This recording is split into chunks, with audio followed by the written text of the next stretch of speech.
evening.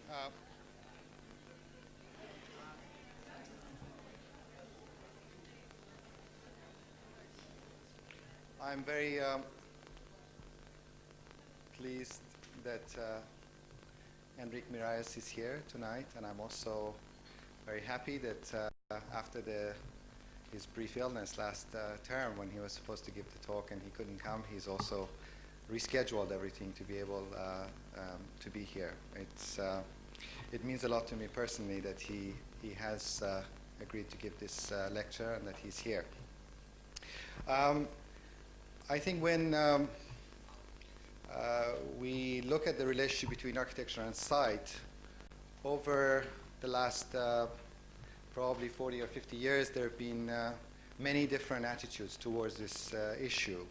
You have architects who address this through certain kind of organic approach. You have architects who believe very much in the kind of contextual approach to architecture and site, and so those who believe very strongly in the relationship between mapping and architecture, and so it goes on.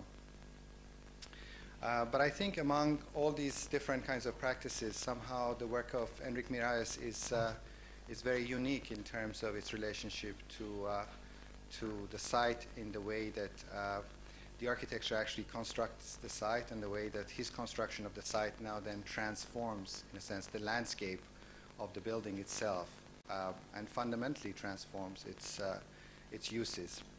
A few years ago, I wrote a short piece that was called Emplotment, and I was trying to sort of look at the relationship between the idea of site and the way that the site itself became a kind of plotting, the structuring of architecture through its remaking of the site itself. And it seems that the work of Enric really is one of the best examples of this relationship between site and architecture that we can think of, and as a result has really made also very important contributions to the relationship between architecture and landscape. Enric Miralles, of course, apart from all his amazing projects, is someone who can't sit still for 5 minutes. He's always traveling. He's always doing projects in many different places, and has also played an important role as an educator in many, many different schools, and his work, of course, has been published very, very widely, and I'm really deeply honored that he's here tonight. Would you join me in welcoming Enric Miralles?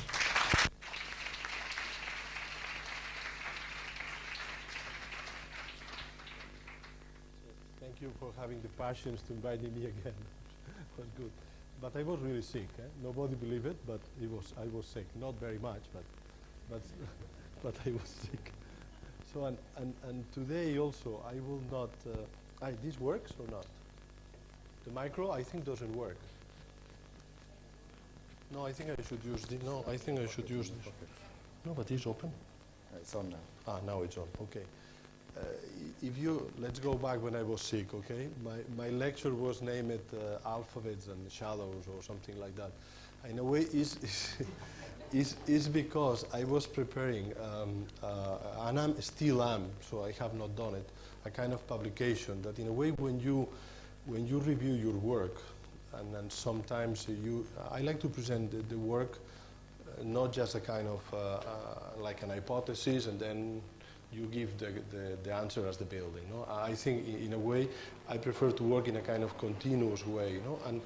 And in a way in my work, this kind of I think the best way to express your work is expressing the freedom you have at the moment you make decisions in between doubts, no? And I'm going to talk about this, okay? Sorry. But I think it makes sense in a school because here, in a way, you are fundamentally safe because one day the academic term finished, no? And whatever you have in the wall is the final result, okay?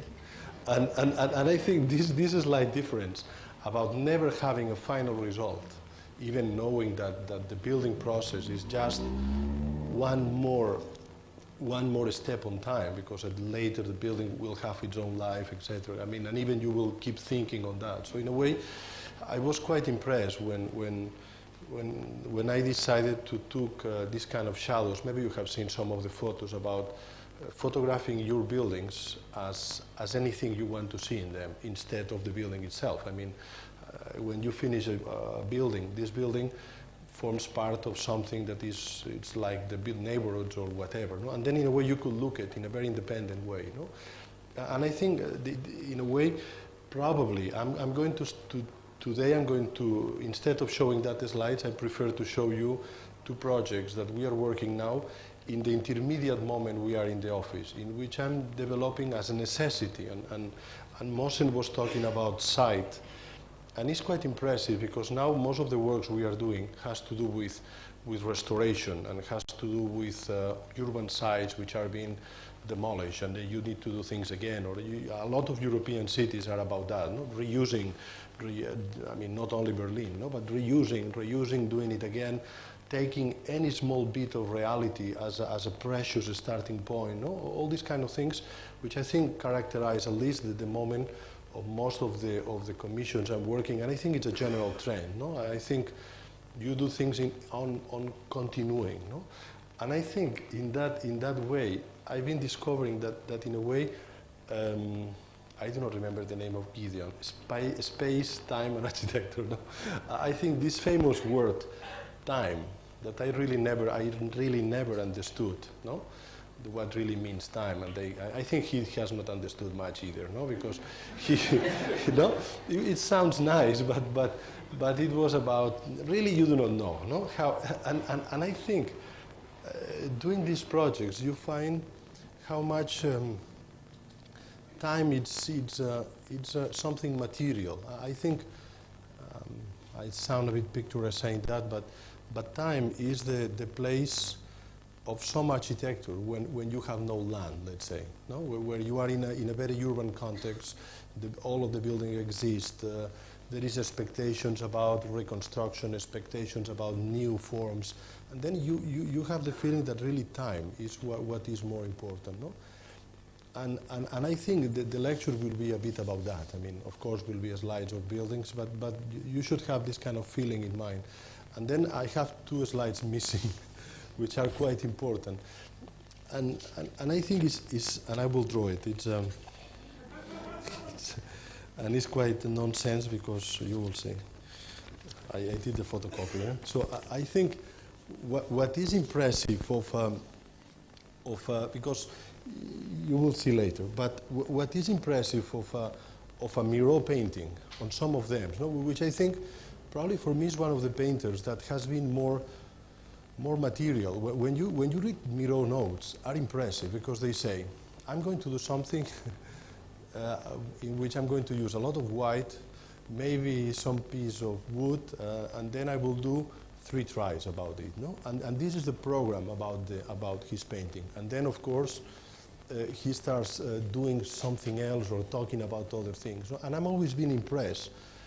And how, in a way, if you look carefully about a Miró painting, of course I have not the slide, okay? I will draw it a bit bigger, but one thing which I will not draw is the back, in a way, how he prepared the painting for that to exist, no? And the second thing is this, I mean, sorry for copying a Miró, but is this impressive? I mean, there is a figure that I always been impressed. I mean, I will say I start most of my projects with this drawing that I never did, no? Which is something which is amazing. It's I think it's one of the best forms. I mean, with that you could pass most of the exams, I'm sure. I mean, really. I mean, it's useful for almost everything. I mean, and I'm really impressed because it's so precise, no? And what I like it about this, and first I was talking sometimes about things like that, thinking more in Giacometti, no? But if you think how many tries and how many forms, I mean, ¿cómo se llama? Trazo in English. My trace is not Miró, it's very bad. It's the architect's trace, which is like whatever, no? But I think if you see how many tries exist behind that, no? And finally, this form is fixed. I mean, it's really amazing, no? And then how he connected with some other one, no? And then how he calibrate the distance to to a third piece that does, I mean, this, for instance, is impressive, no? How the triangle finishes again into something, and then how he defined it, let's say a distance in which says, here nothing else will happen, no? And then he go back and almost like a joke tells you that he's very conscious of the humoristic quality of this, no? And make it as a kind of burnt sun or whatever, no? And then in an amazing way, here starts a much more subtle thing, no? And I'm impressed most of that how he established the relations in between the things, no? And how everything is meaningful, and how he creates a kind of relations that in the final result exist, let's say, all the thousands of tries, no? In which the forms at the end becomes something, I will say, as precise as my other illustration, okay? This I will not draw it. I hope you see it because it's more difficult to draw. It's a double portrait. This was a tradition in Venice by Paolo Lombardo, in which you see, no, again, when you always have the limitations, let's say, to express yourself about the human figure, and even the archetypical quality of male and female, just distinguished by the hair and by the volume of the hair and things like that, you realize how sure it's the end result, but you realize how it's just one of the 1,000 possible tries, no? And I think this is what I'm really, and this has a lot to do with time, because in a way, this kind of instant quality of these things allows them to be on time, no? I think, and that is the end of the end of the lecture, okay? So, because in a way is what is important, no? That in a way you create enough intensity. I think when we see the slides, I will say probably that if you have, let's forget Miro, but you understand, okay? So it's out Miro. So I think it's when you work in a site, at the end, the only thing you want to have, let's say, is a similar density or a similar quality of the things that surrounds you. No, I think, at least myself, I'm not interested in this kind of some A versus B or black against white or whatever. No, I prefer this kind of much more equilibrium system. No, so and I think when you will see most of the slides are in a bit rhetorically creating variations upon variations until you create enough density for one of these things to exist. No, I think. Let's go to the slides. No, but the idea, because now I go back to the other things. When the building is finished, in a way or another, maybe if I was photographing the shadows or this kind of abstract patterns coming not from precise construction, not from figurative things, but just almost from this kind of automatic X-ray that the sun and rain and weather gives into the buildings. No, I think was something similar when you start working with watering. No, I think it's something of that automatic. No, that how water goes through a kind of surface that is being prepared or not for that. No, and I think this kind of variations is probably what allowed the building to be there on time. No, but on time, yes, because you should finish, but a long time. No, let's see the slides.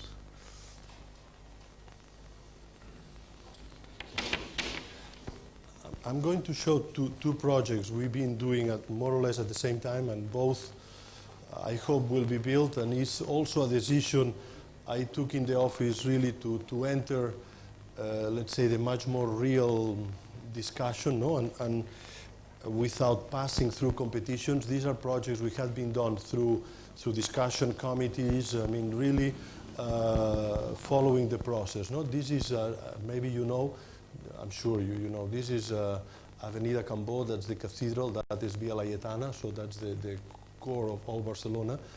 And we are living here, and by chance, or not such a chance, but by chance, let's say, we are working on that project, which is, in principle, it's meant to be the demolition of that, because the city of Barcelona, it's now very much on demolishing. I think, again, this has to do with time. Barcelona has been doing a lot of amazing things for the Olympics, as you know, but then suddenly, crucial parts of the city keeps being forgotten. No? And I think a very difficult and bureaucratic problem has happened that from European community funds, because this whole idea about regeneration, cleaning, whatever, no, almost coming from let's say Corbu 29, no, I mean before of the war, this idea about thinking about the city as a kind of sick, let's say sick organism that you should clean it by extracting pieces, no, I mean, it's amazing how this thing, let's say almost 100 years, no, 100 no, but 60 or 70 years later, came back because it is money to do it. No? And suddenly the city starts doing demolitions, which of course maybe are necessary to create open spaces or whatever, but at the same time are producing a much more harm than because also they have not ready the idea of what's going to be there. No? And they were very, very blind. So then the material we did, and here in a way it started very almost like an action without thought, this kind of process about what you should do. And you see, most of the material we have produced is not about form itself, it's about showing the problem, no? Showing what's going to happen if this is the demolitions you have seen. That is the kind of projects the city was proposing to go there, a kind of urban blocks that can be done in any peripheral situation, and that is the scenario that will happen if they demolish the market. No? So in a way, it's instead of showing the solutions, showing and exhibiting clearly the problems. No? And then suddenly, almost offering, almost again I would say without thought, very fast, a kind of first proposals that if any reconstruction needs to go there, should be a kind of buildings that physically should engage, touching and having similar heights and reproducing maybe in a bigger scale what happens in the best places of that construction. So in a way, we very fast throw something, and at the same time, we start producing some photographs in which, let's say, besides the classical or the critical attitude, you start, in a way, even being held by classical Roman spaces, no, for early Baroque period. See how this city, in a way, needs to be rebuilt, or is being rebuilt in the past, I will say, on the contrary. You know, let's say, trying to be very precise and conscious about the coherence in between the urban space or the urban form and the building itself. So when you see some of the best planning of the city of before industrialization, I will say the street doesn't exist. I think, and probably when you have gone through demolition, you have gone to an early period in which you even should start doubting about if a city should only be defined by a street and let's say by a street as supporting of the facades and building. No? I think in London it's many examples of that. The cities doesn't exist. I mean, it was a kind of connection in between these kind of squares. No? I mean, and I think it's quite important to even to make some. In that case, you see almost sketches and things like that probably are less rich than again, no? When you see the photos or materials that really collect the problem and the complexity of the situation. No? This was photographing the same things in another way, no? Just asking, and that leads us to this proposal, because besides demolishing that, the city has already approved the project to open that street completely as a kind of idea coming from the Cerda plan of late, middle of last century, you know, at the end of last century. So, and then in a way, again, very simple, just about even being carefully analyzing that even the existing geometry about the place could help you just again, no? Here will be the Miro thing, no? I mean, if you accept that the place is not as ideal as you think in the way of opening a street or something like that, and you realize that the market of Santa Caterina even is not on axis of that building has built in a different way, etc., etc. We got the agreement with the city that we will keep the opening, but we keep the opening as a visual thing going through the avenue, and then we started almost producing a net that could connect the things, no? Taking forms. I mean, this project now has gone through and has gone until classical rules and whatever, but we took fragments of it, and in a way we tried to develop the freedom inside something of this kind of forms that existed, no? and then this is the final result, but not hiding more the thing. No? In a way, every piece is more complex, has to do about restoration and then new constructions, but everything in a way keeps beats. You get a list, as I was saying, a much more complex reality. And most of all, I think that the bit of the public space will be almost a kind of equivalent. No? I mean, will be, I think what is more important is that the classical definition of the street, it's up on doubts. No? It's almost in between brackets. And then you start giving a much more complex figure for planning. And the way of doing, again, and here it comes, was really inventing and reproducing variations, no? Showing that in this kind of precise defined forms, that they come from the pieces of land that they had been inhabited, so in a way dimensions of inhabitations are there. You doesn't need to rationalize things that already is being houses, no? And then really using the office as a kind of place in which this kind of reality could be mimicked in a way, no? Producing a lot of variations and really letting then the people and committees and whatever not discuss about yes or not, discuss about 20, 50, 30 possibilities, no? In which then, again, this game of the doubt is there, no?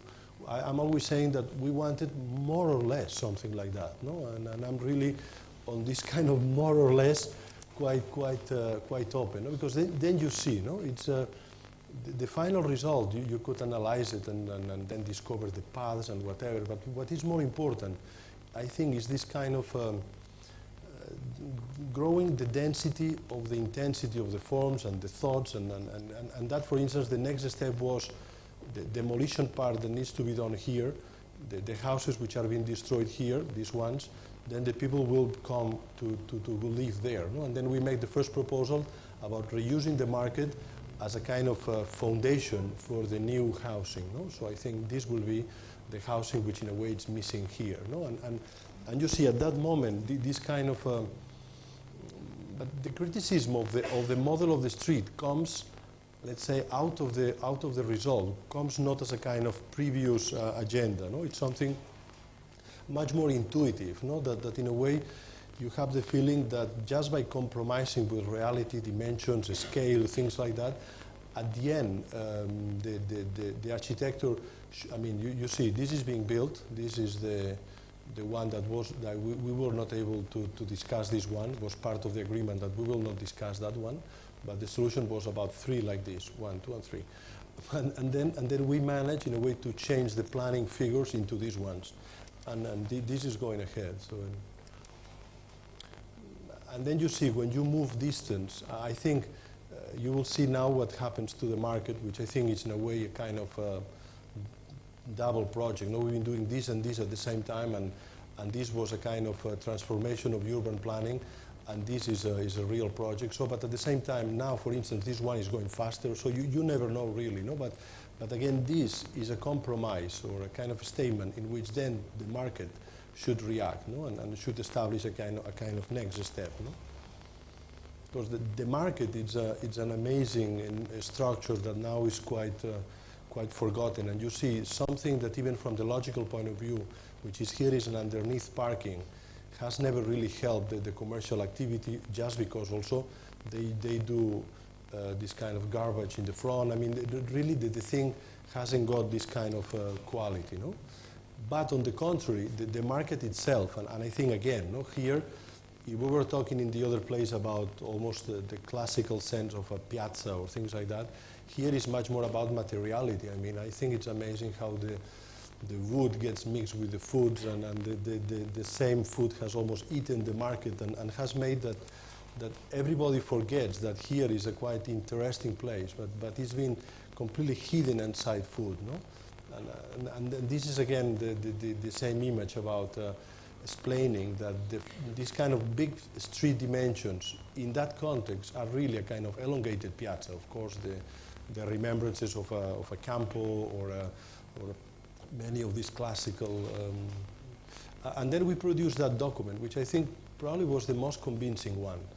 In the scenario that you will demolish the market, it's clear that the amount of free space you will get here will not make any benefit to any of those narrow streets. So I think it's clear that even a kind of, let's say, neoclassical intervention about reshaping the void, no? The classical, even in Barcelona we have Plaza Real or the Paris Place de, I mean, many of these examples, no? I think they will never be able to really reconcile with that, no? So I think, again, this kind of birth view, but birth walking, no? It's quite, was quite important, no? Because then when you go to reality, you start looking it with different eyes, no? It's almost like a game, no? And then again, here was a similar, I mean, was two different clients, so we could not repeat the model, so we need to do it again. So it's, because if not, they become jealous, so it's complicated. But you see, again, here we started just by leaving fragments and really, again, using the production as a mimic. No, it's almost like letting form or final decisions postpone as maximum as possible. And here we're thinking about, you see, some of the houses, thinking about the interior of the market, pushing the commercial areas much more into the elongated piazza, no? And that was a more precise model that then started reconstructing some of the houses, and that is parallel to the, and then here starting reusing the wood quality of the existing market into a new structure that is able to jump over the market and start building the street, no? But again, probably the most convincing document was this one that deals about almost, let's say, this kind of urban strategy. You know, if you've been in Barcelona, I'm sure you've been in Santa Maria del Mar, and I'm sure you've been in Museo Picasso, Calle Moncada. But it's impressive that when you cross this street, which is Calle Princesa, in a way, you are completely absorbed by that street. No? And I think just if you follow Moncada, you will find a fantastic Romanesque church, and you are just a block of distance of what could be, I think, a promising public place. No? So then, in a way, you will move through this kind of more secret. Barcelona, as all the classical medieval towns, are built along paths. No? It's almost like a center who irradiates things. No? And I think it's very important nowadays, if we are thinking about the real regeneration of the place, that people moves just in the opposite directions, not along main historical paths, no? Because the historical paths are really clearly established. This is Carders, etc. No? But you need to move through these small streets, no? And I think that, as a process, should have a lot to do about lettering, information, and really preparing these kind of movements, no? So I think because the hypothesis was a lot about that, no? Thinking and explaining how much this place now is like this. It's a big parking on the avenue and a completely blind spot. The place has in itself an enormous richness. That was the center of the piazza, how was covered at the beginning of the century with a metal structure, which is quite decent. This was the original place, the market which is still there. Suddenly we find in the archives exactly the same construction that exists nowadays, and we are working on the top of that.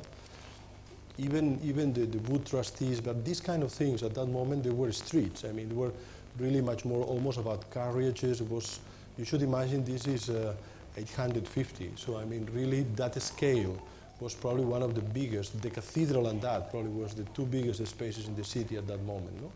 And it's quite marvelous, just because let's say, because everything is very dirty, has survived. I mean, because in a way it's hidden between walls, selling posts, and all these kind of things are still there. No? So in a way it was very beautiful to think that was a project that was proposed and never built, a kind of neoclassical intervention that was not done, and this is the site.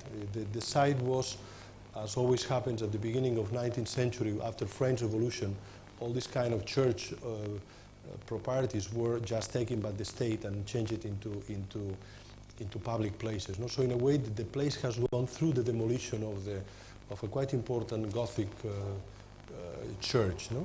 And cloister, almost equivalent to the cathedral. And I think when you discover these kind of things again, no, it's more than a kind of revival or historicism. Is that a compromise on your project? What I was telling you before, no, about density, about how you fix all these doubts, no, and it was the beginning. And of course, at the beginning, you start working with something that you already know, no? And this could be part of the lecture that I was sick. The shadows and this kind of the material quality that is coming from examples that also people know in Barcelona, no? This kind of shadow building in the park, no? But this, in a way, you use it as a kind of try, no? And again, here it comes Miró, no? It's a kind of try. It's not a form. It's a kind of starting a conversation, no? Of course, you want to start a conversation, not talking about football, no? Talking about something quite more interesting, but really starting a conversation, no?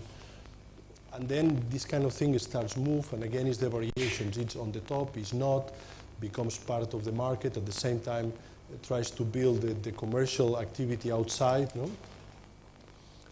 And you see, no? Now is the moment in which you could, in a way, start discussing both actions. This was a much more complex, because was dealing with much more rich material, and most of all, material that existed, and this kind of, let's say, first attempts, almost to rebuild the voids and to increase the density again, was probably much more direct. No? But again, you see, no? The process is about how you connect these things and how you work with that material. No?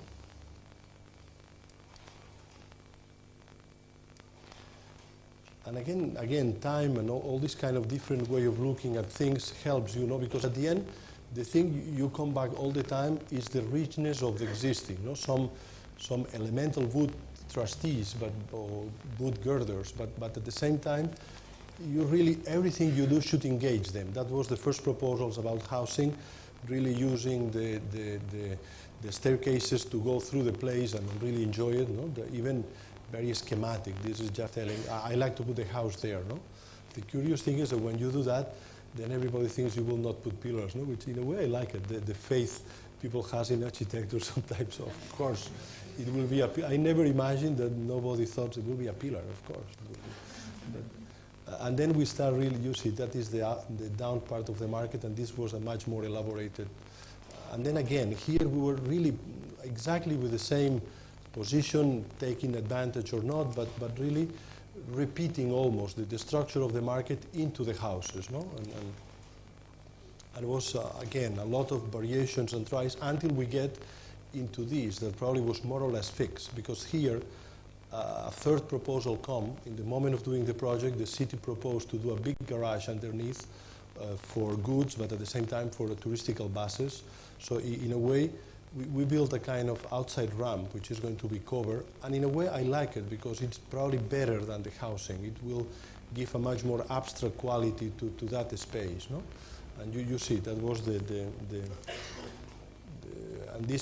and you see how at the same time the roof has been modified by this kind of elemental, let's say, double layer parallel to the road into something that has, I think, some of the qualities about the existing metal structure that was there. No? It's almost like, again, a compromise. Now I'm reworking that, and again, it's not the same.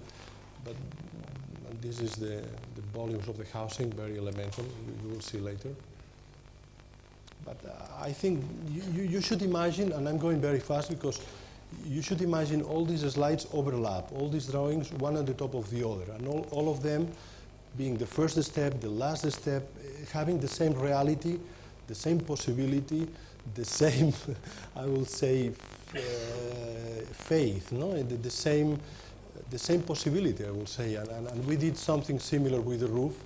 We in a way, reconfigured the roof. The market should be reduced almost more than half. I mean, and again, there, in this kind of small variations is where you find a lot of the freedom. No? For instance, at the end, you are choosing about revealing what has been inside into the facade, no? by these three bays that jump through the existing building. No? This is quite similar to the final one already, defining the central part, etc. No? But again, no, I think probably these are the slides who really make sense, not to to keep all of that, and I'm saying that because it has to do with creating that density. No? For instance, this thing which I hated, now probably yesterday I thought that could be the best solution.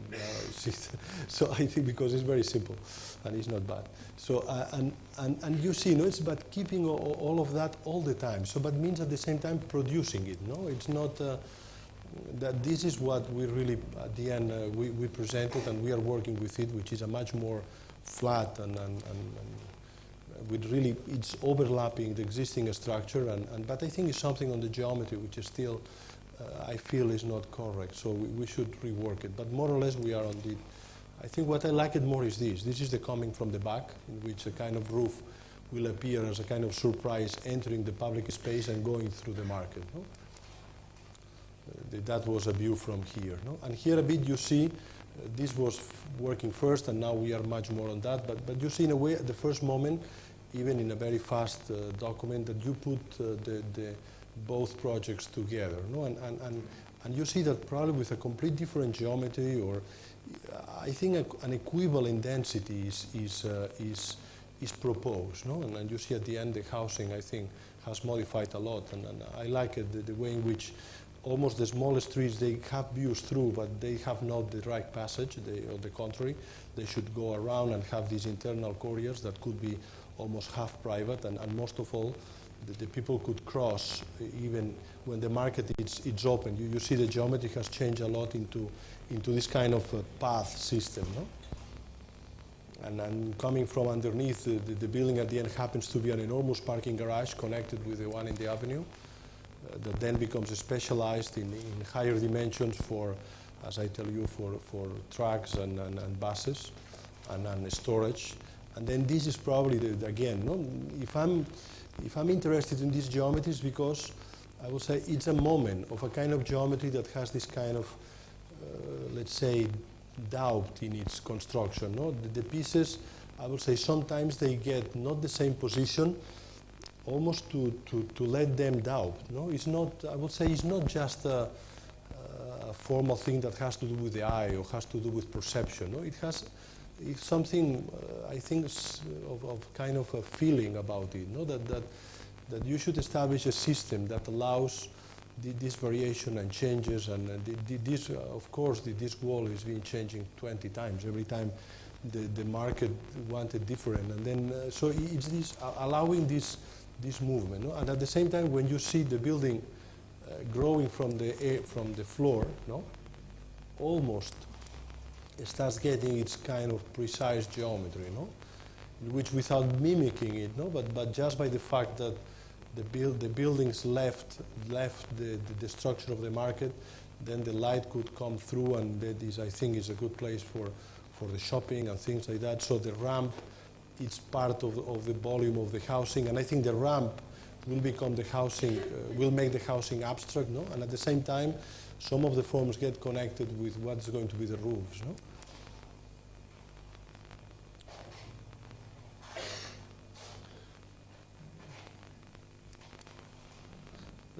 You see, no, but again, you should imagine this as a kind of, let's say, wire model in which, again, no, the successive transformations, it's not bad, it's on the contrary, okay?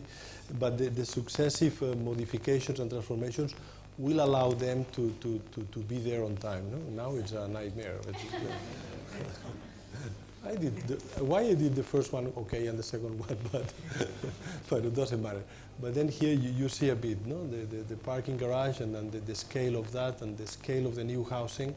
Which this is a first sketch. I mean, I hope we will improve it. But it's really trying to make an almost elemental dialogue in terms of height and dimensions and things like that. No? And this is the final model we are working now. You see the back part entering from Moncada and crossing, and almost this kind of back part which is about services, about also open market, etc. And I think here you see the construction of the avenue, no? and the new housing being balanced on the top of the existing buildings. No? And that is probably, this is more or less, but again, no? Let's say for me the interest of that, of the way of working, is about keeping in the final result all these kind of doubts, no? The same kind of thing I'm able to see on the Miro drawing, no? That in a way the final result is fixing some points, is arriving somewhere, is touching somewhere, is having a certain height, is choosing about the structural materials, but at the same time will be something, let's say, unfinished, or something that will let them to be on time. No, I think I like it also one moment, no, when you know these people who run one after the other in the Olympics, no, that they pass kind of a stick. I think it's very beautiful, the moment that they run together, no? Which is one is completely exhausted, and the one, no, you imagine that moment. I'm sure technically it's very complicated, no? That one is exhausted, he couldn't do one step more, and the other one is wanting to run, no? And I think this kind of equilibrium, no, in which probably I hope that at the end the old structures will be enough revitalized for not making this silly debate in between old and new, and what is there and what I'm putting there, and this kind of thing. No, much more really this kind of very interesting moment in which both they run together again. No? And I'm really worried about that. And for that I was thinking that time probably is what you should think for. Time as something material that has to do with the materials which are there, the materials you propose, the forms, the dimensions, no? But really try to deal with time categories in almost like you do with situation plans or land, no? Because at the end, the thing you are going to do is to build something that will bring this quality that doesn't exist in that space. I'm sure that the new result will be quite surprising, no? And in a way, this was helped a bit by almost a kind of automatic work we have done. And this is our house, which is in the neighborhood. And in a way, the surprise here was that just by the project was only about discovering things. It was about cleaning, and then when you clean, you start thinking that, that's not bad, let's keep it. That's not bad, let's keep it. And again and again and again. So, and it was in a way replacing things, no? Changing the floors and replacing the tiles near of the windows, or reorganizing the program, but there was almost no construction. I think what was more impressive was to find that everywhere you want to do something, somebody's been thinking before, no? And it was very beautiful. All the house is full of graffiti, of some pictorial program that probably or was never painted or later has been sold, or I do not know. No? And then in a way, this kind of, again, no? This kind of position of things, or which are in a kind of momentary equilibrium. So, and I think, again, that implies this kind of possible variation, or that implies this kind of, I don't know, like again, being in time. No? It's difficult to say. No? It's something you never know if this is a mistake or not. No? Which in a way is what I like it. No? I mean, you never know if it needs to be more near or more distance. No? And you never know if that makes sense or not. Or I think, and sometimes it's about making decisions which are not fully calibrated, are just a kind of guess. No? About which is let's frame things, or let's, of course you should decide, no? But, or let's have, well, this is upside down, this is not a table, it's a lamp, okay? So, but the lamp was like this a long period. Later we hung the electric bulbs. But again, painting and non-painting, no? I mean, and doing a table, but at the same time, because most of the time you don't use it, it's there like something. No? I mean, it's which is there. No? And the furniture is a lot about wheels and moving. This is the Smithsons, no? But it's moving, and also you collect things more than anything else. I mean, a kind of camp, no? That is arranged and rearranged, no? And again, this was a bit the try we did for Santa Caterina Market. And in a way was my presentation card when we were asked to do the Utrecht City Hall. This is this very big block in the center of the city that is a kind of a town hall that has grown out of eating the neighborhoods. No? The classical the classical situation that a kind of representative building keeps eating the complete block, no? And it's a very impressive place.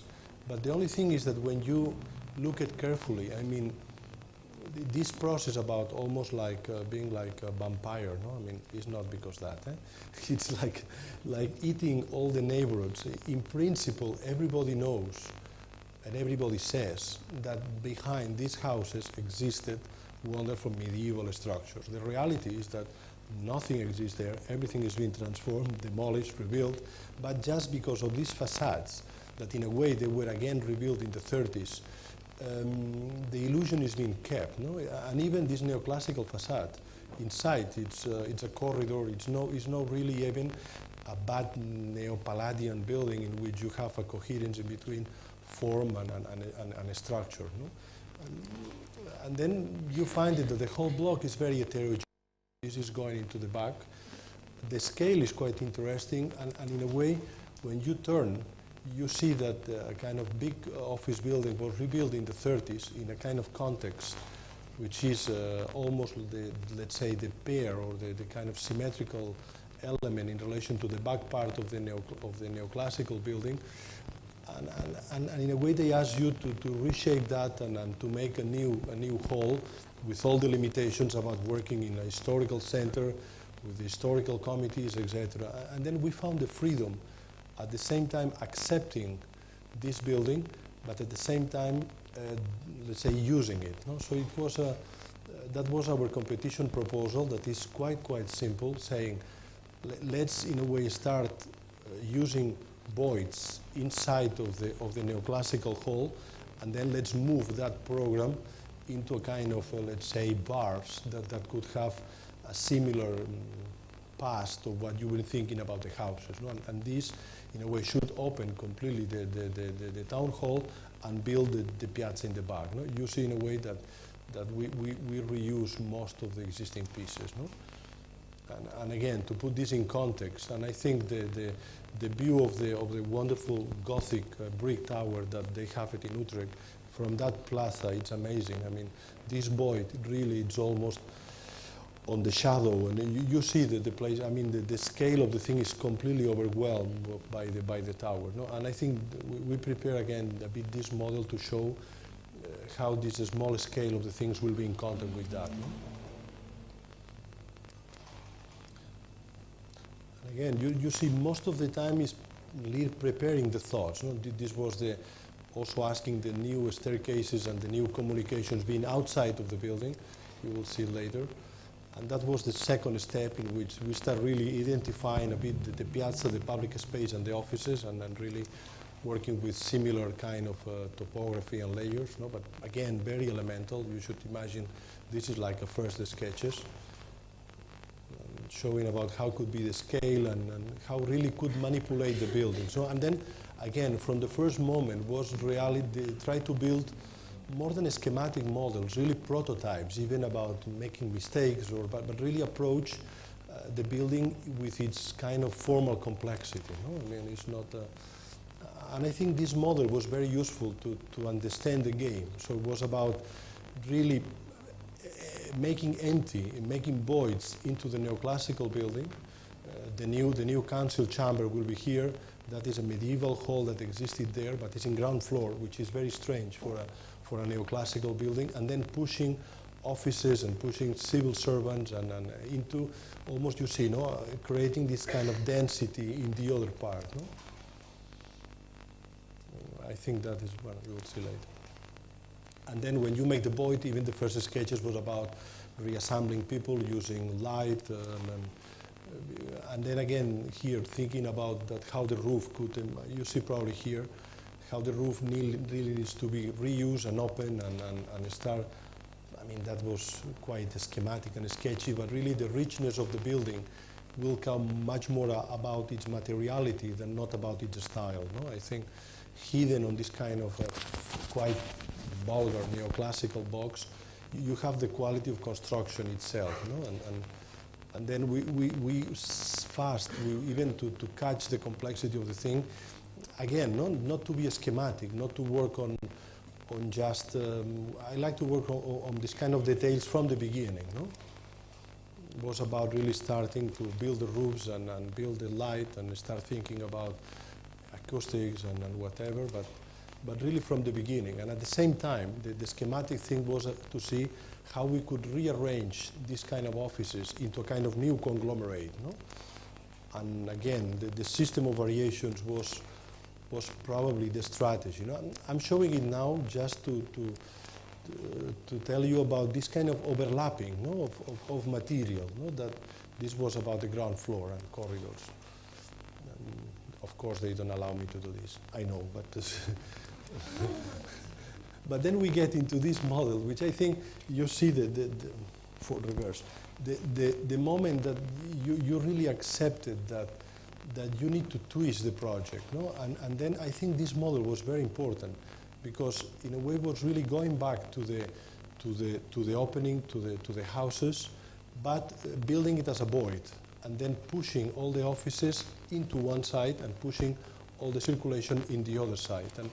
And I think this model, even to realize for the architect, let's say, what you are doing, I think was very, very, for me, very clarifying. Not thinking that will be a kind of cuts, insertions, but at the end will be a piece that is attached to a hidden medieval room which is there, which we built a void around. We moved the access outside, and then here I was again working with this pair, the street in the middle, and this kind of public space, which is the staircases, and private thing, which is the offices. No? And this has been kept through the process. No? These are variations of the same. And I think then this almost like tokens or kits, no? helps you to, at least to be sure, to fix some of the doubts, no? And the importance of the steps and the public space, no? And of course that was very sketchy, and they thought it was too Mediterranean, and the classical thing.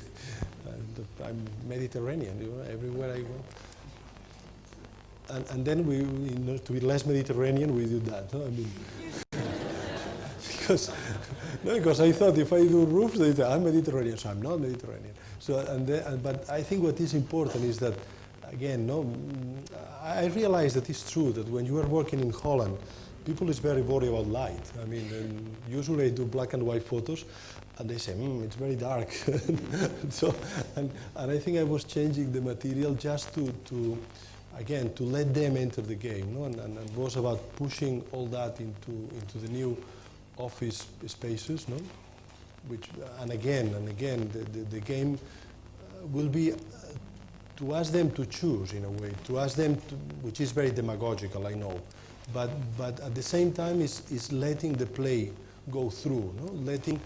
Letting the conversation not stop, no? And I have the feeling that this is what the office now is about, no? Letting the conversation being produced, no? And because that was the final result that you see is much more, I think, equilibrated, and so it was the new wing of offices, the space in between, and you will see it later. No? But also the building at the end, I think, gets one of these forms, which is probably the result of all these doubts. No? This is the public space in between the buildings, and there is a big bike parking, which is being used by the city. That was the first attempt of course. I think what is a big compromise about that is that you should give solutions that probably you have not matured enough. I mean, I knew that the staircase was just a try, an attempt. No, I mean, but then I like to finish the attempt, not to leave it as a guess. No, you see again here the same explanation about how you push the program into that wing and you clean all the interior of the buildings. And I think what is very important is, I think, the abstract role this kind of quite weak back facade will take just because of the high volume of air that will be inside, leading you into the assembly room, no? That you will arrive directly from outside, crossing the space. No? And I think, and also letting the building to have this kind of literal transparency about that the big rooms inside should light the street and should show what happens. No? This is a bit schematic at that moment. the room. No? And I think to let the building be clean to these views. No? This is a view from the assembly hall into the high lobby, the courtyard, and the office building. No? To let this kind of views goes through. No?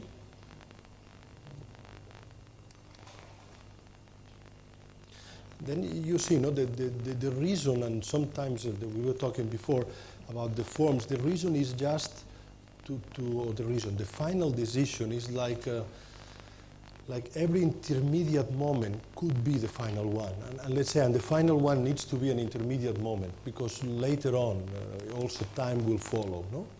So for that, it's sometimes about, when you move to windows, it's just about letting them be there, no? With a bit of, because even you see, no, the surroundings which are building the place, I think build a bit like that, no, by kind of overlapping of decisions, no, that I think the secret of the scale is a lot on that, no. Of course, the form of the building is defined and has a specific reasons, but when you build it, I think it's about this kind of doubt construction, no, which I think, again, going back to Miró, going back to this kind of subtle conversation pieces, no, that you have in many paintings. I think I like it, this kind of psychological quality, no?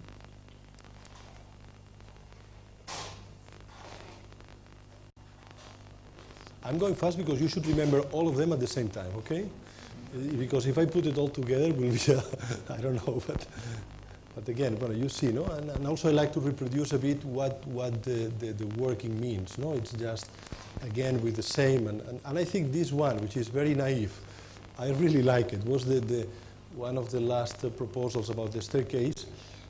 And now, for instance, it's quite nice, because they don't believe that I'm not going to change the project again. So but now we are in theory doing final design, no? And they always think that it's going to change again. and it was quite, you see, no? Because at the end, you know, no? And I think probably these two slides explains well what I mean. No? I think you know that let's say any of that will be good or bad. I mean, it's not that this one will be better. I mean, this one has probably some of the qualities which are there, but the ideal thing will be that this final decision, because of this kind of equilibrium quality of the structure or the form or the dimensions or the shapes, it still has the possibility of that play of variation. So I think this is one of the final proposals. But you see here it's quite important. In this model, it comes to be the coming back of some of the old facades with some changes, and you'll see later how this thing is being affected, no?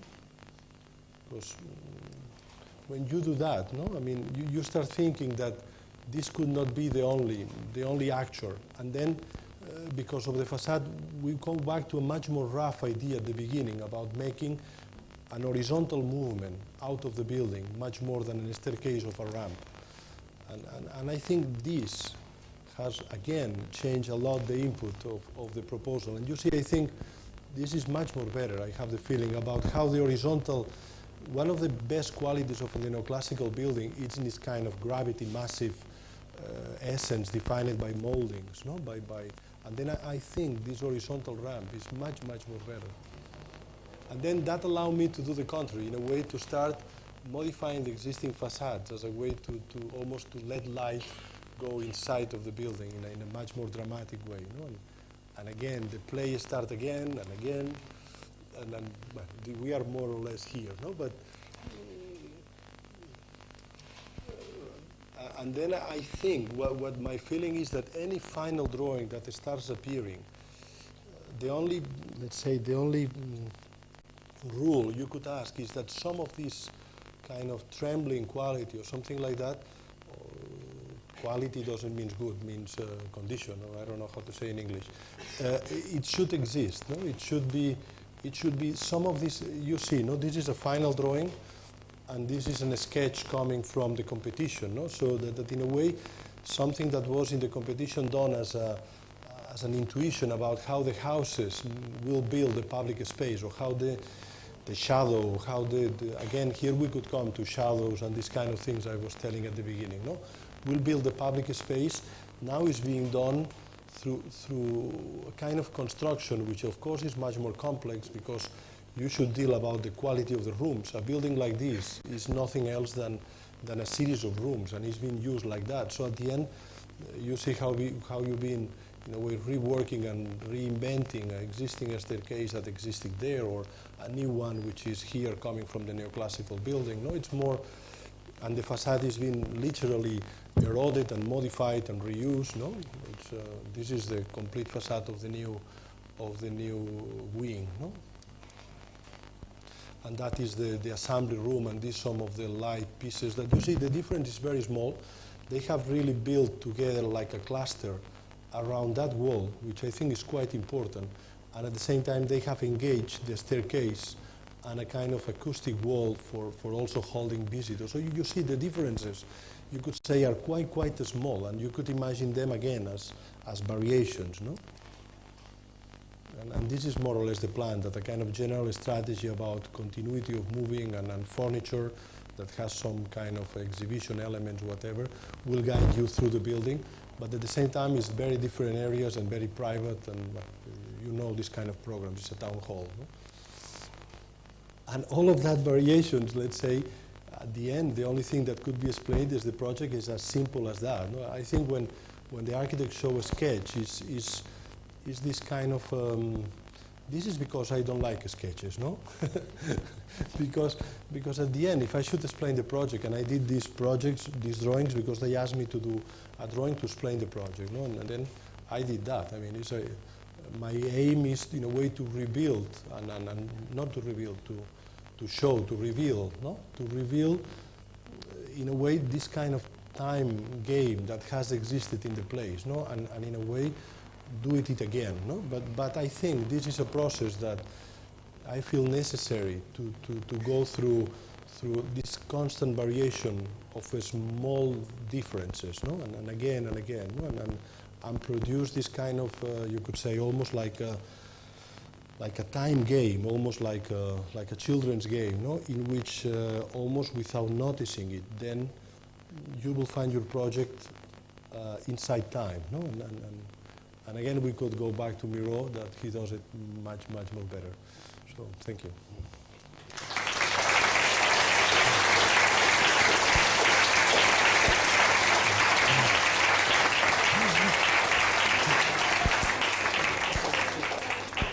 So, Alejandro will explain it better. I know. Stay there. Maybe I'll some questions. This is the kind of lecture that you really want to have a seminar afterwards, because I have so many questions. There are so many things that are really, maybe the nature of the kind of lecture is not the most appropriate. But somehow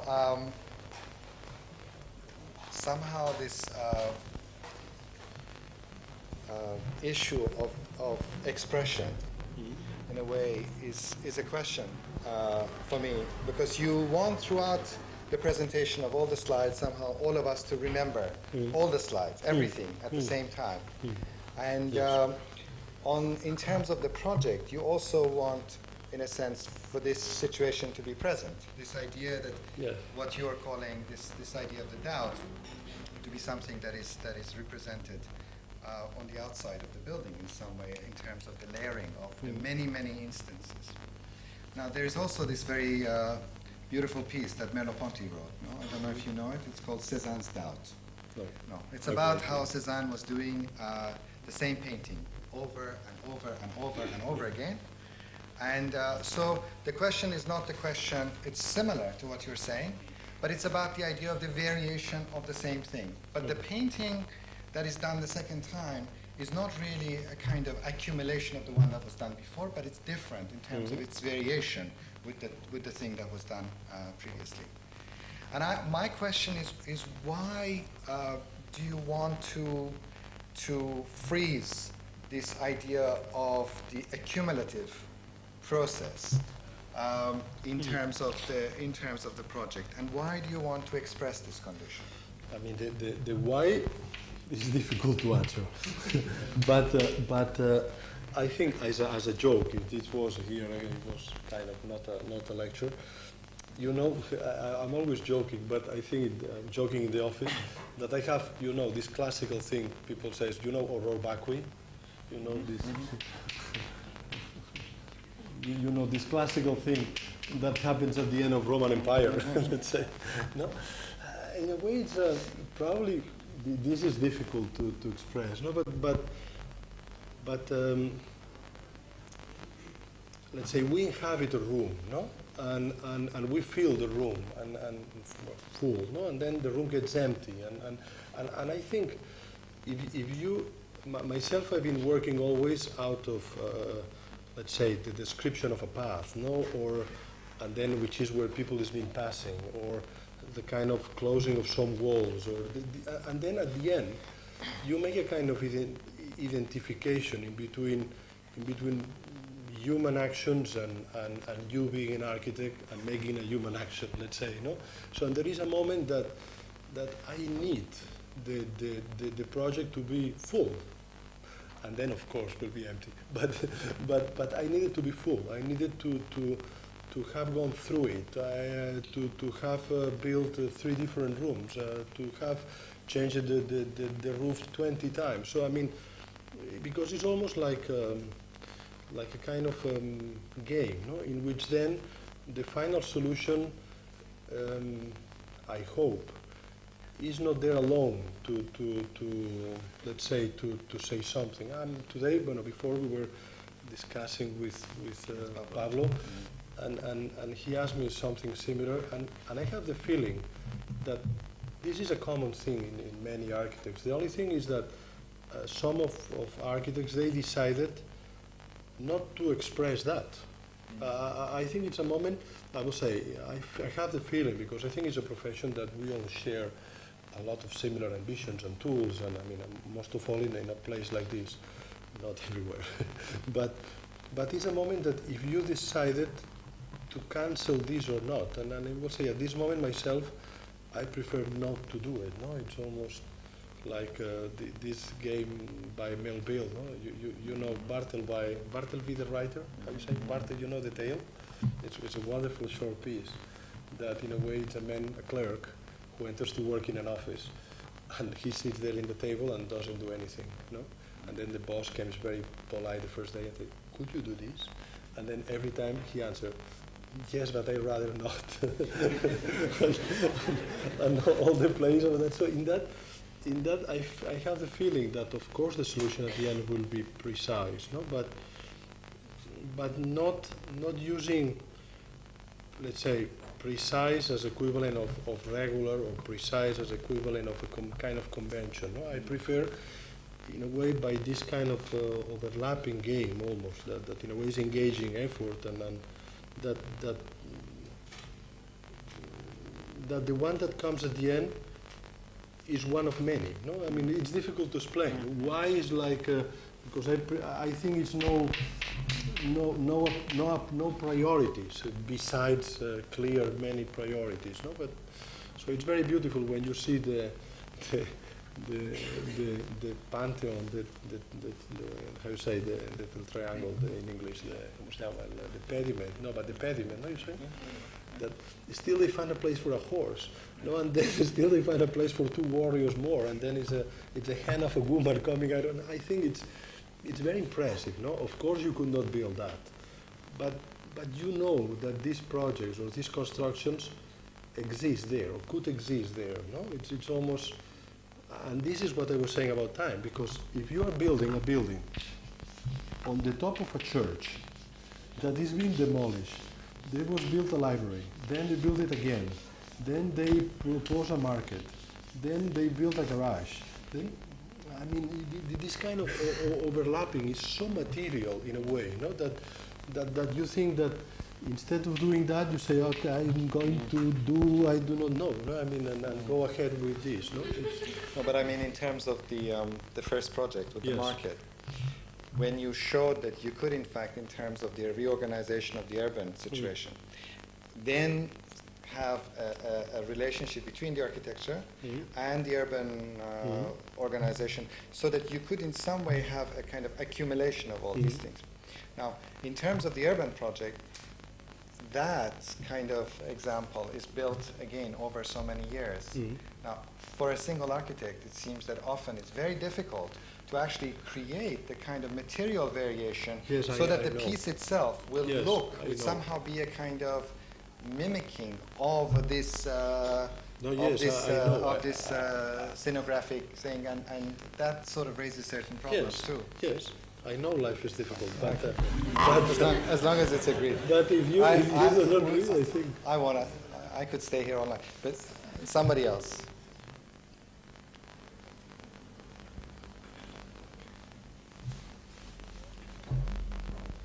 Irene, can you get the microphone? I would really like some of the students also to ask questions. I mean, you shouldn't be shy. This is the kind of lecture that in terms of methods of work and process and all of that raises really a lot of issues, and you should...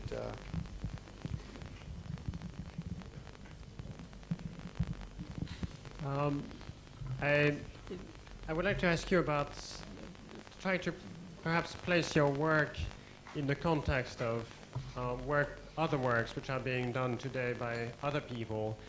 And there are some people who look at your work and associate it perhaps with, let's say, an organic trend. And you referred, for example, to the Smithsons. If you tell me names, will be better than. Yeah, for example, I just mentioned the Smithsons, okay, the Smithsons, which you have mentioned too in your talk. And when one look at the work, there are perhaps other architects, say the construction, which comes to mind. You know. And you have talked, I think, very beautifully about, you have mentioned the idea of buildings which are on time, or perhaps lines which are on time, or perhaps components which are on time, perhaps architects who are on time.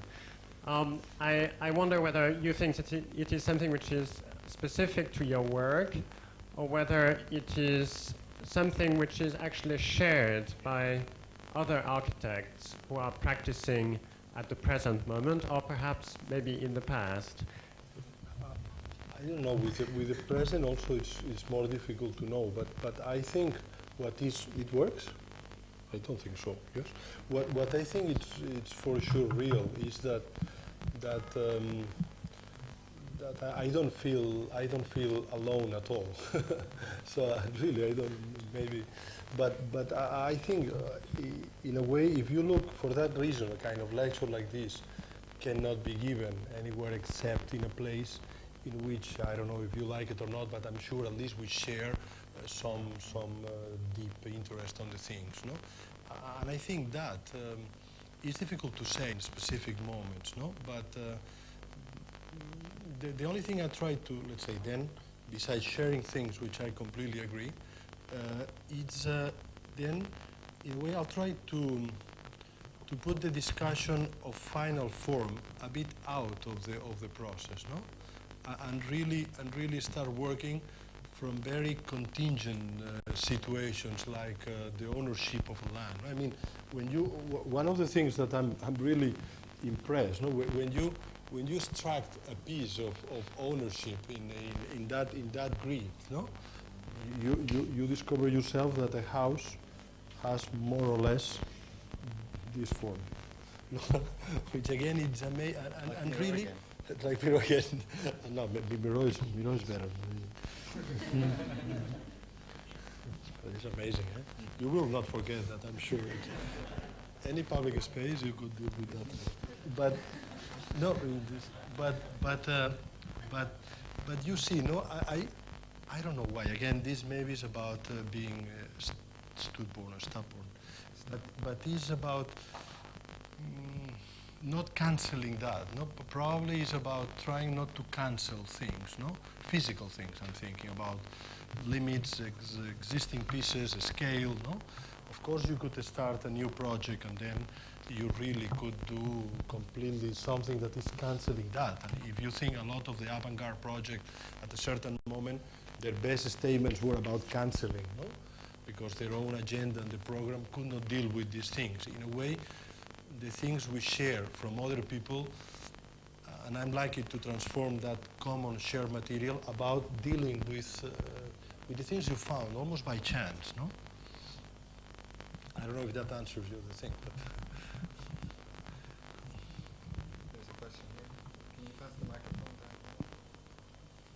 Do I answer your question? No.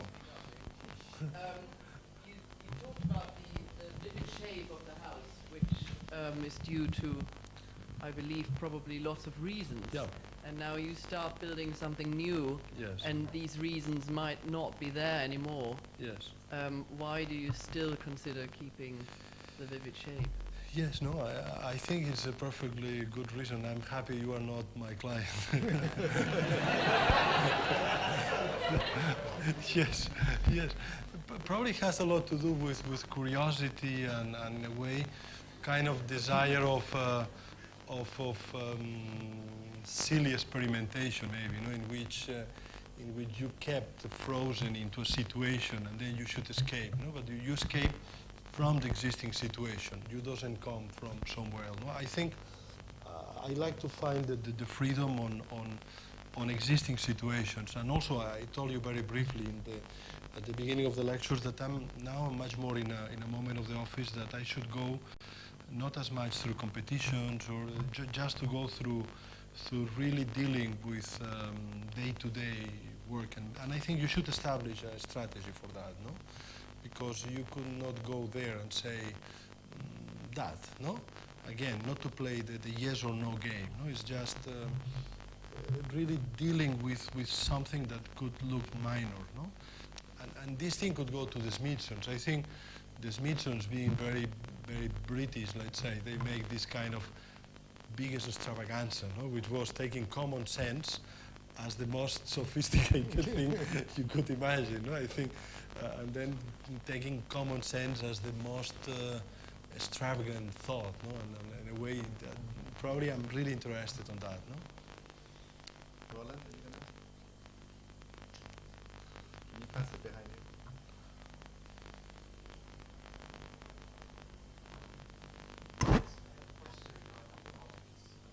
My? Or how you make it work with your employees or with your clients. Yeah, you talked. You keep changing things. Yes, in a way, I think. Let's say, I think the models and the variations are also very useful for establishing communication, also inside of the office. When the office gets something which is a kind of not larger number, but you have some people there. Now we are around 24, 25. So I think the constant building of these things creates a kind of secret discussion. No? Everybody sees, looks, and so I think and it's a similar thing. I mean, I would say the dialogue with the collaborators and the client is quite the same. I mean, it's what I'm trying. So from the economic point of view, it looked incredible to me. Do you take great liberties with the clients, or do you take great liberties with your employees? In the Utrecht project, that you know the Dutch are fantastically Dutch. No, I think when we started working with the quantity survey, I mean the whole process has gone very well. But when we started working with the quantity surveyors, they give prices to something. They say that's the cost, and they say, and they came to the staircase and say that's the extra cost.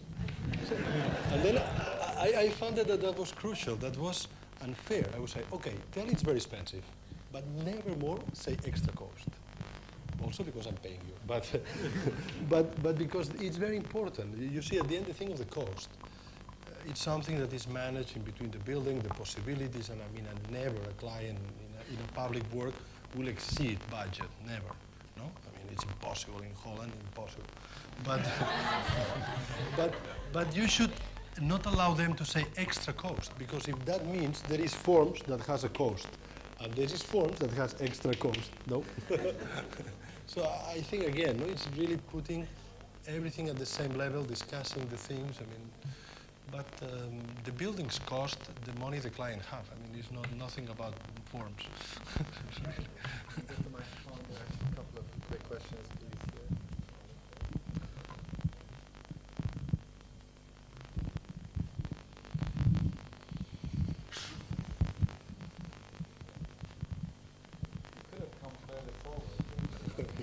Yes, from the street. Question from the street. It's on. John, in the Santa Catarina market, the urban operation of mimicking, is it your critical response to El Raval operation? Could you say it again, because the beginning? The mimic in Santa Catarina, in the urban scale, is it a critique or your response to the way the things have been done in El Raval? In El Raval? Yes, but this is a very specific discussion. I don't know if people, I mean, where are you from? Andorra. From? Andorra. Yeah, I think, but this could be a long explanation. The city of Barcelona has been used very much kind of rational to say something, a process about the street and the block, as let's say, as if the only two figures you have in urban proposal is a profile that defines you a height of the construction and a distance into. No, I think, and this is only the form which is defining urban rules. No, and I thought very consciously that we need to really at least to add 3 or 4 data more, or really go through a kind of much more flexible system. Yeah, this is true, but I think it's a very specific discussion on in a way where the energy comes to discuss the project in public. No? But you are right.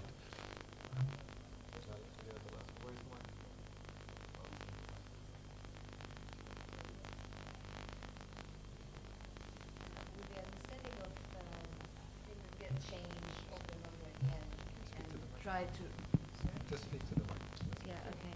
And try to respond with that formally. What about in terms of the material itself, if with this realization that it's going to change or reuse in different way? I think the choosing about materials, I think, of course, but when there is not so many materials, there are, no? How many materials do you have to build? And I think when you make a decision on dimensions, no, most thinking about, of course, if you are doing a room and so, but and about cladding, it's another business, no. But if you think on raw construction, when you have a dimension, you have already almost defined the material, no, and depends on the length of the jambs or the geometry. So you jump from the possibility of concrete to steel to laminated wood to precast. So I think unconsciously or not so unconsciously, but any of these tries deals with a kind of material quality. But of course, I prefer to deal just with the geometric consequences of that. No? I think you have not seen, but the final solution of the whole market is based on. I do not know if I'm able to draw it because, again, what I liked about the process is that I could not make a sketch that is precise enough. No? Now I'm going to do an awful sketch. You will see. I warn you. But no, because I think it's what is interesting about the process. No? That in a way the sketch will be impossible. I mean, will be. Well, it doesn't matter. But what I'm saying is I do not know exactly how, but I managed to summarize the geometry. You see, but I told you that will be a disaster. But at the end, it happens to be 2 big concrete pieces inside that, in a way, just with one pillar here, and this being attached here and there, in a way hold all the geometry of the complete thing. So that there is a moment in which you start thinking about how really the work with the borders and things like that, and I think this will change completely the perception of the market. When the thing will be done, which is quite unexpected from the drawings, 2 big concrete roofs will be there. That I'm sure you don't expect that from the drawings. and I think this is probably what is more important. So it's just a lot, still another part of the process that of course happens in our head. And I think in that I'm not very concerned about representing materials when I'm drawing, and much more about, let's say, construction geometry, no?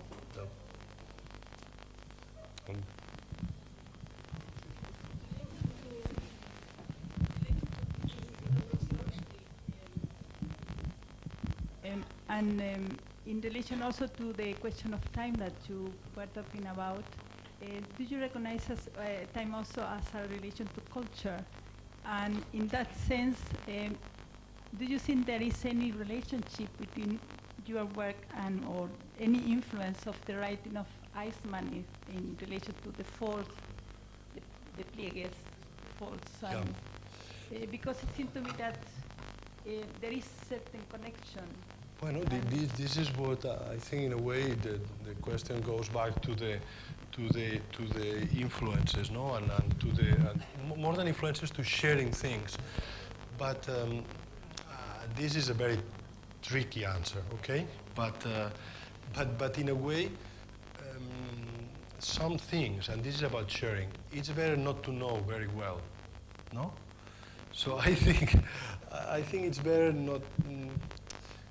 I don't know. If two things, for instance, if I know Peter Eisman is doing something of that, it's better not to know it very well, no? No, because in a way you are more interested about the small changes. Of course, there is everything could be described as in a kind of tree, no, and kind of connections and the thinking about. But I think one of the fundamental things, the architects, and I include myself, is about how we learn things through misunderstandings, no? I mean, but this is in a way, we said just in between us, it's not, I mean, we know that, no? I mean, and so then the better thing about misunderstandings is to smile and keep going, no? Because if you really want then to establish a kind of connection, then you destroy everything. I mean, collapse. The microphone, maybe this could be the last. I'm wondering why, if you like to keep the project moving and never stopping, showing many possibilities of the same things, but everything different, you still having the same way to represent the pictures and the letters in your drawings and the elements. Yes. I mean, I'm like selling, but still. No, probably it's true. It's true. You are right. But I think if you see in a bigger gap, probably you will see differences. I think even how some of the things get more important and less. And I think it's not so fixed as you imagine. But I have a faith that more than the lettering about this kind of precise description of the geometry, no? As a kind of